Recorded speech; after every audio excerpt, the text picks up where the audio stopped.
The clouds parted over the Isles of Boreas. It was time to choose. The rebellion was in trouble. Ravens were scouting for the secret rebel base. They needed a game changer. Pieces of the Sky Ripper had surfaced. Bernardo knew that using it could go catastrophically wrong. But he was sure he could figure out how to use it safely. Also, a temple had risen out of empty desert. The Iblis Stone was hidden there. It was a dangerous artifact. It could corrupt its user into a bloodthirsty monster. Maybe he could find a way to use it, to take its power without surrendering to its wickedness. And also, his old friend Lapino needed rescuing. Of course, Bernardo had a pretty strong suspicion that Lapino had betrayed the rebellion, and he had a gut feeling that he needed to use that to his advantage.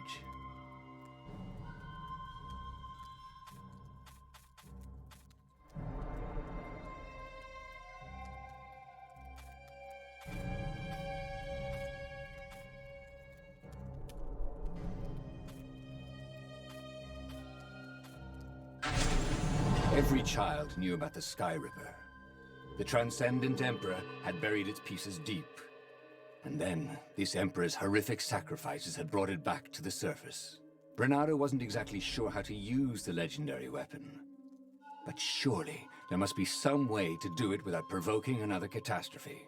Had he, somehow, summoned the long-lost components of the legendary weapon out of the deep places of the Earth? It was more than Bernardo could fathom. But if he could find a legendary weapon, he would use it.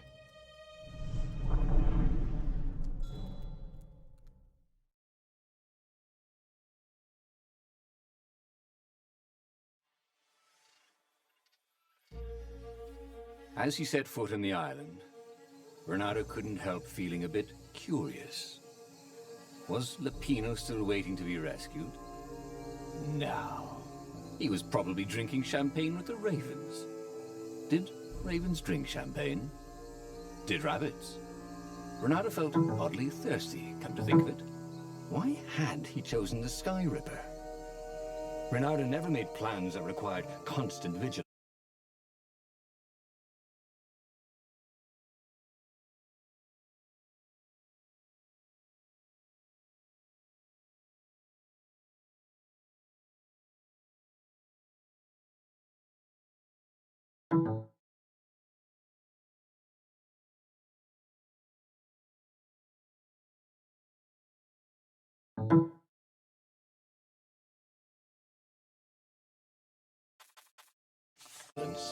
He was a hero. He didn't think too much. He just went with his gut and hoped it all worked out. The Sky Ripper was a long shot. He'd have to devote himself to it. No side journeys, no rescuing old friends. That was against his nature. Could he stick with it?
Sleep tight, thought Renato.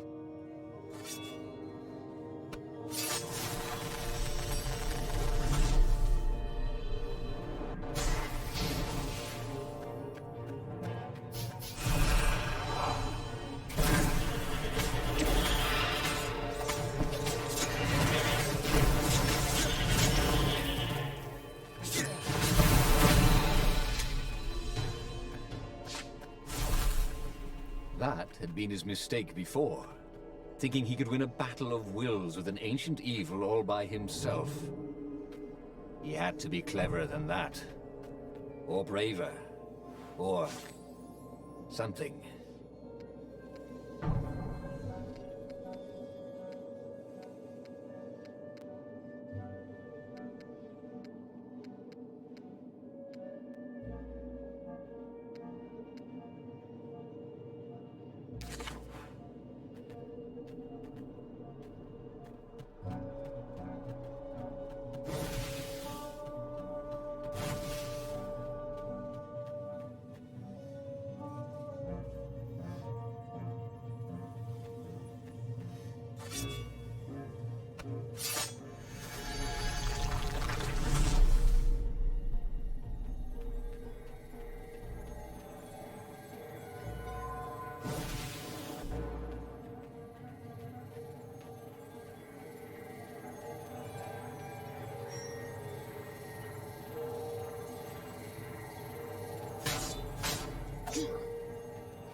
What does the fox say?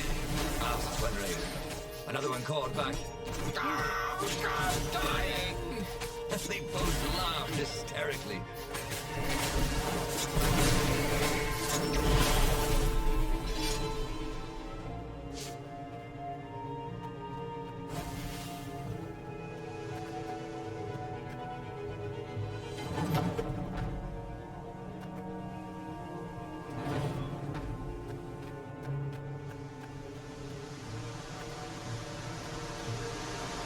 So that's what they meant by a firewall. What unlocks a firewall?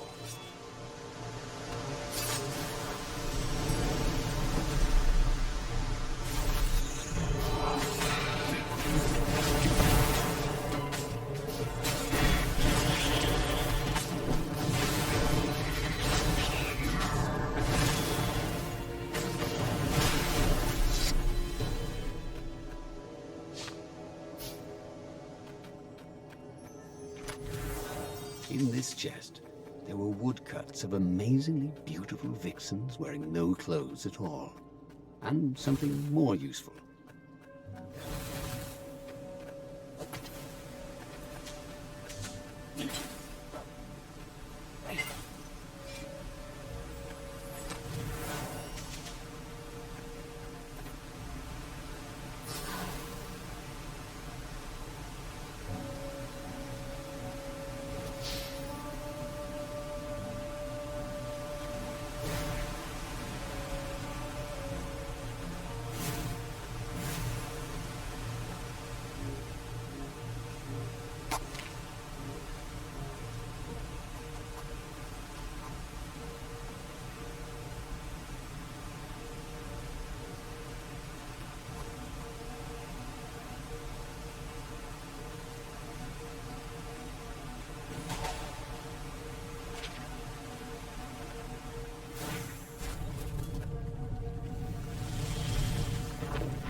There it was. Skyripper's armature. The stuff that dreams are made of. Engineers' dreams, anyway. The device was intricate. No one alive had the skill to make a thing like it. How was it part of a weapon at all? He'd have to ask a scientist. But first, he'd get the second piece. Skyripper had a heart. A core that had come to rest on the next island. Well, There was another island he could reach.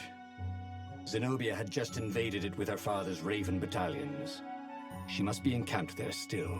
But fighting Zenobia now, that made no sense at all. He'd already sacrificed one friend to get this armature, was it? He didn't need to hurry to face her. She would find him.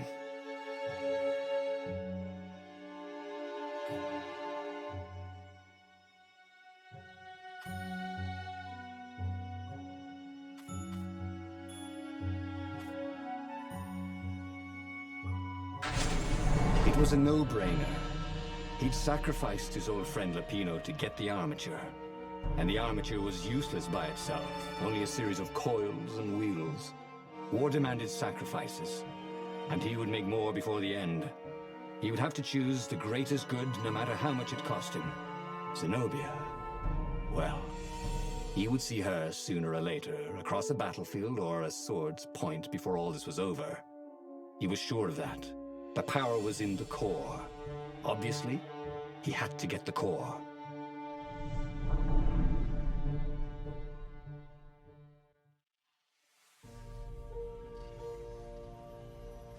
Doubt sunk in before he was even out of sight of the Farfarer. Why had he chosen the Sky Ripper? It was the sort of path he'd always avoided. The path of responsibility, of seriousness. Had he grown up? He didn't feel grown up. He'd made this decision from his gut, like he always did. Somehow, he'd impulsively decided to stop being impulsive. Did that make any sense?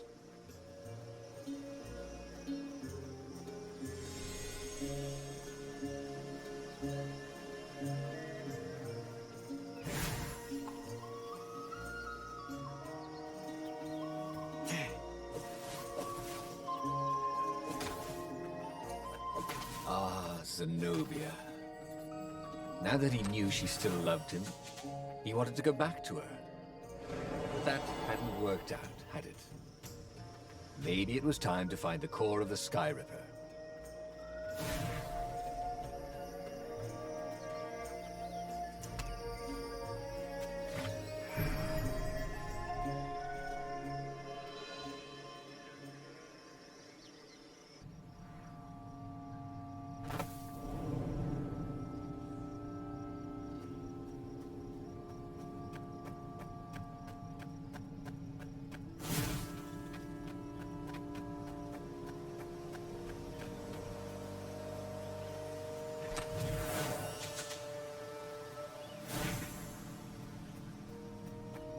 There was something sour in the air.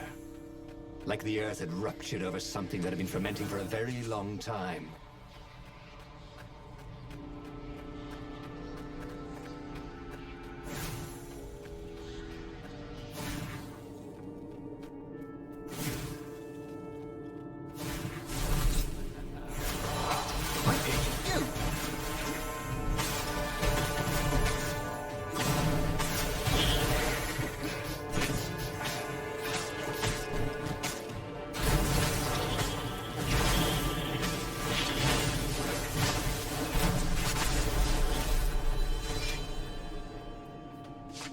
There were fewer and fewer trees. There were only these huge crystalline growths. Had those been here before? He no longer heard birds except for the feverish cawing of the ravens when they attacked. He couldn't smell the small animals of the forest. The mice and rabbits. Where had they gone? And he was getting hungry too. This was an unhealthy place to be.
The 20-sided core made him feel physically sick. Once he had sneaked into a temple of the dark art, and he hadn't liked what he smelt and saw there. This felt like that. As quick as he could, he wrangled the icosahedron into the armature. The wheels began to spin, then glow. The sick feeling quickly spun away. Now he only felt sad. He had lost good friends for this war apparatus. Maybe Lapino wasn't such a good friend. Yeah, that made him feel better. He carried his prize back to the Farfarer. Now, he had to make his next move. There was a key Imperial outpost on the Nexus. If this really was some sort of super weapon, he could use it to wreak havoc on the enemy. And if it wasn't, well, better to know that before the final battle. But maybe he should show it to some scientists first. There was an observatory on the Nexus. Maybe he should go there before he fired it.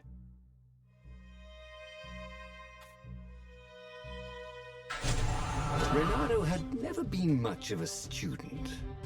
At Swordfu School, he'd never read the books, just looked at the pictures. And Zenobia. But weapons he understood. His gut told him that the Skyripper would work great. He would use it to take out the Imperial outpost. And what's the worst that could happen? The thing wouldn't work, and then he'd take it to the scientists, right?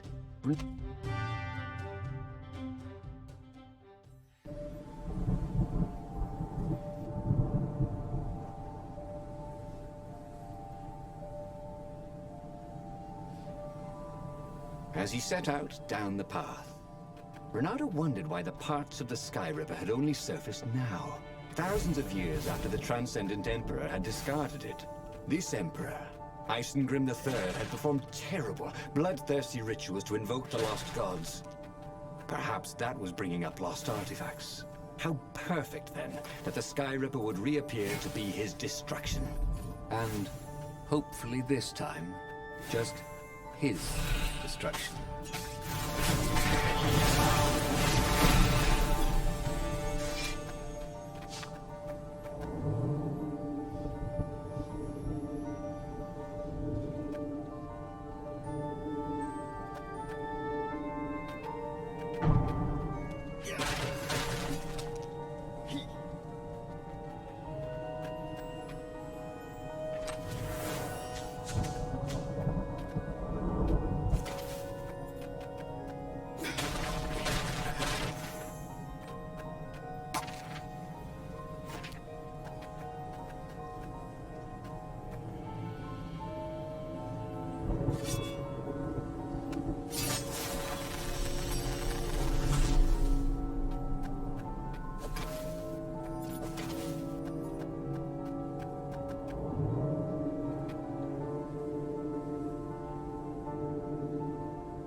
Was tired of slaughtering ravens. Maybe it was time to test out the new weapon. He turned a knob on the Skyripper. It made strange, mechanical noises. The wheels spun faster.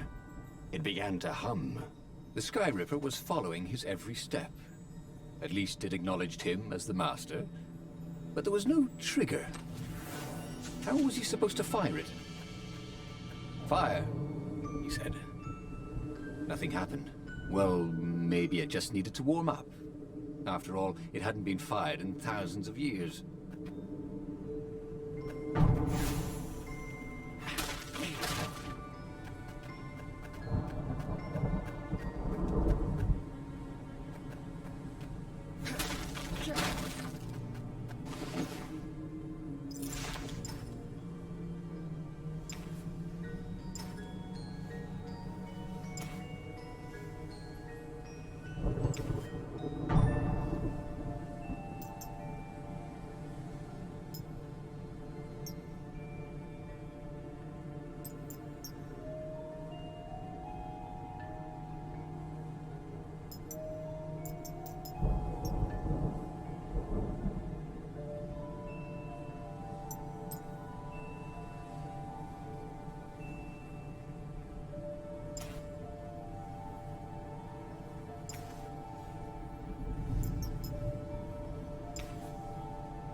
The Sky Ripper was making a whining noise now, and its wheels were spinning so fast he could no longer see them. Bernardo had a thought. Please? He asked. The Sky Ripper began to glow. Boom! The outpost burst into flame. Ravens flapped out screaming, wings on fire. The base was his. The fast speaker toad came hopping out. Bernardo! It croaked, sounding like a toad version of Zenobia. Don't use the Sky Ripper! It will destroy the world! Yeah, sure it will, cracked Renato. Pull the other one. If you don't trust me, go see Calaveras. That sounded sensible. Why did she always have to sound sensible all the time? Oh, it was infuriating. Of course she would say that. He was supposed to hurry and bring the Sky Ripper to the council so the rebels could actually win the war. But what if she was right? Damn it.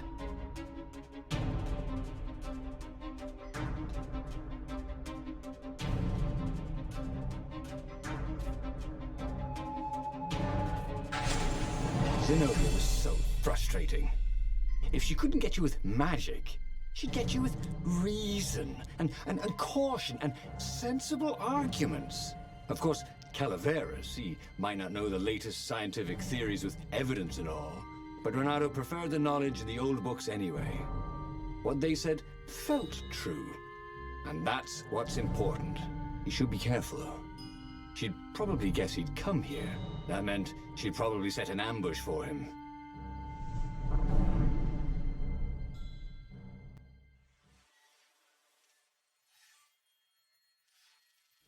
Renato landed on the island, expecting Zenobia's ambush at any moment.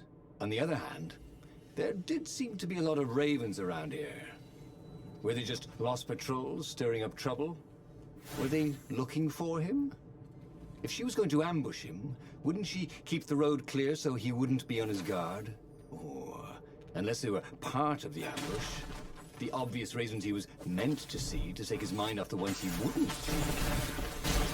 God, after all these years, he's still totally crazy.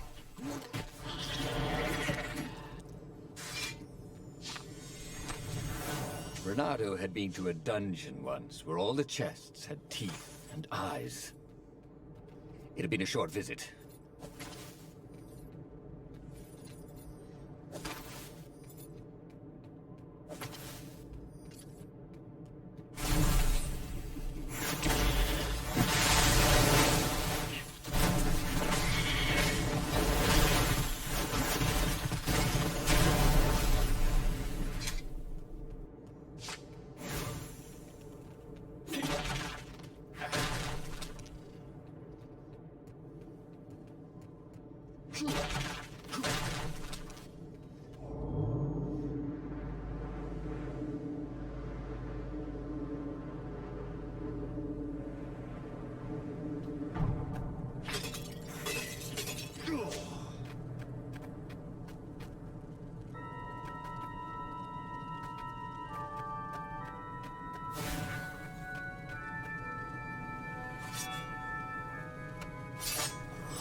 Zenobia's ambush never materialized.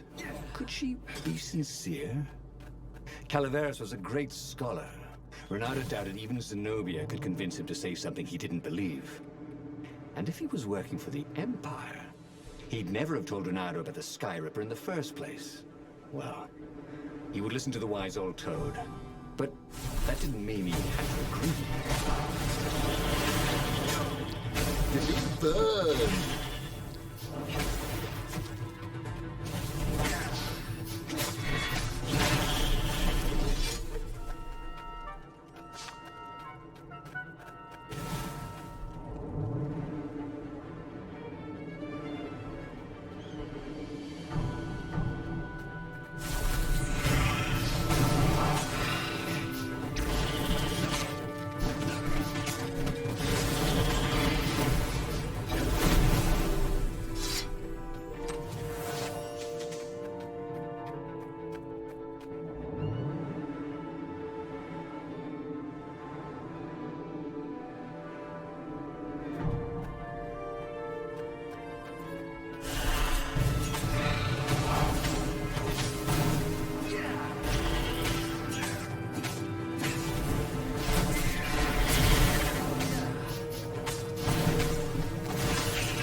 To his alarm, Renato realized that the rebels had no way of knowing he had a powerful new weapon. He might set off on their attack on the fleet before he could bring the Sky Ripper to the fight. He had to hurry, while there were still rebels to save.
Ooh, sparkly, thought Renato.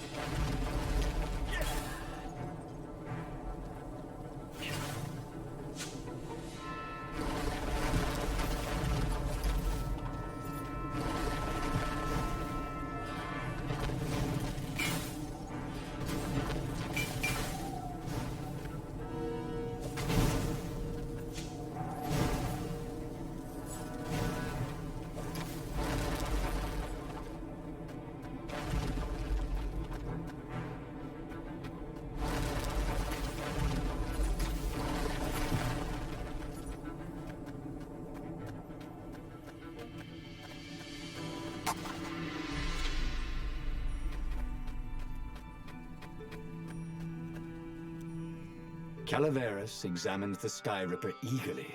What? How often does a new relic surface? He brushed off Zenobia's warning. Oh, what does sorceresses know about physics? However, he did know a few ways to make the weapon even more precise and more powerful, and quickly went off to tinker. Soon the Sky Ripper no longer whined, but thrummed like a hummingbird taking off. It was ready for war. And so, Bernardo thanked Calaveras and took the legendary weapon to the final battle. But where were the other rebel ships? Had something happened? He could defeat the Imperial fleet with a Sky Ripper, but he couldn't govern. He was not cut out to be Emperor, and he'd no desire to be one.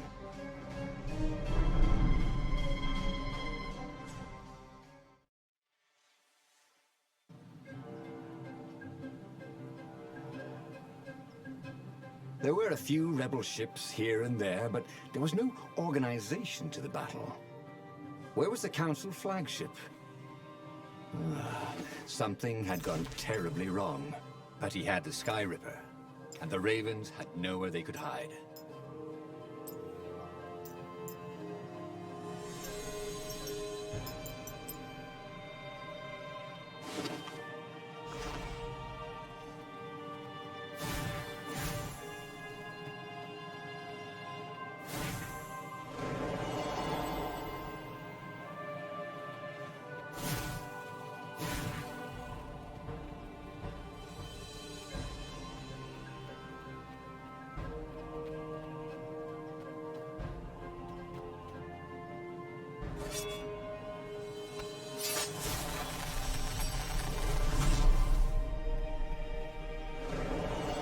Bernardo had a feeling that was the back door to something.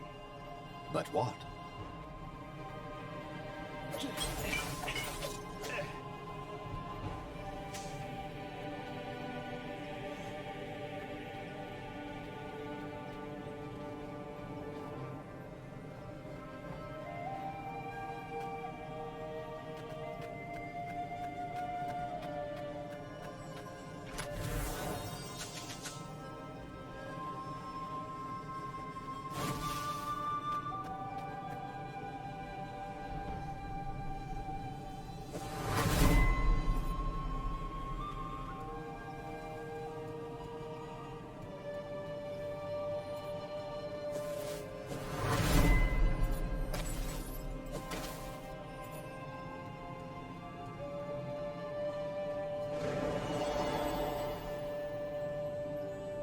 The Council speaker was on the deck, bleeding.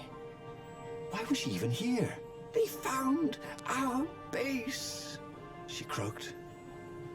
the Council, all dead. We must surrender. No, we can still win this, said Renato. I have the Sky Ripper. He would be a real hero and save the day, even when all appeared to be lost. You're a good boy. Said the speaker. And then she died.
fired the Sky Ripper.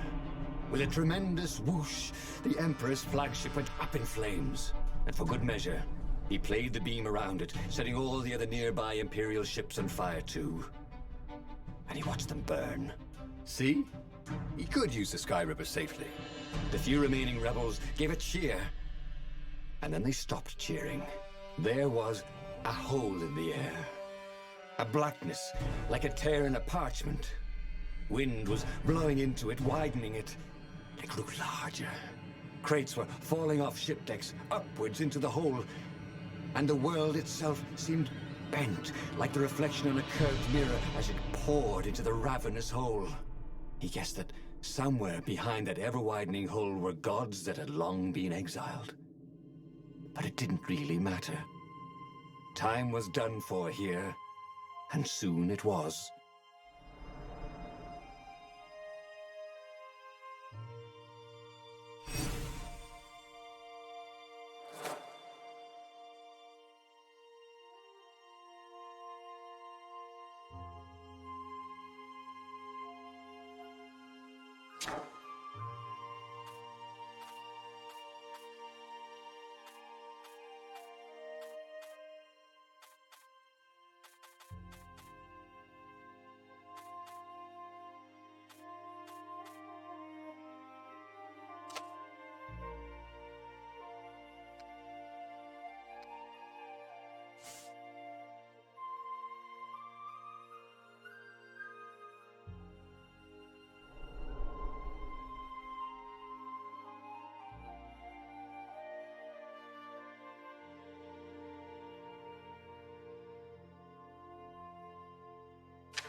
The clouds parted over the Isles of Boreas. It was time to choose. The rebellion was in trouble. Ravens were scouting for the secret rebel base. They needed a game changer. Pieces of the Sky Ripper had surfaced. Renato knew that using it could go catastrophically wrong. But he was sure he could figure out how to use it safely. Also, a temple had risen out of empty desert. The Iblis stone was hidden there. It was a dangerous artifact. It could corrupt its user into a bloodthirsty monster. Maybe he could find a way to use it. To take its power without surrendering to its wickedness. And also, his old friend Lupino needed rescuing. Of course. Renato had a pretty strong suspicion that Lupino had betrayed the rebellion. And he had a gut feeling that he needed to use that to his advantage.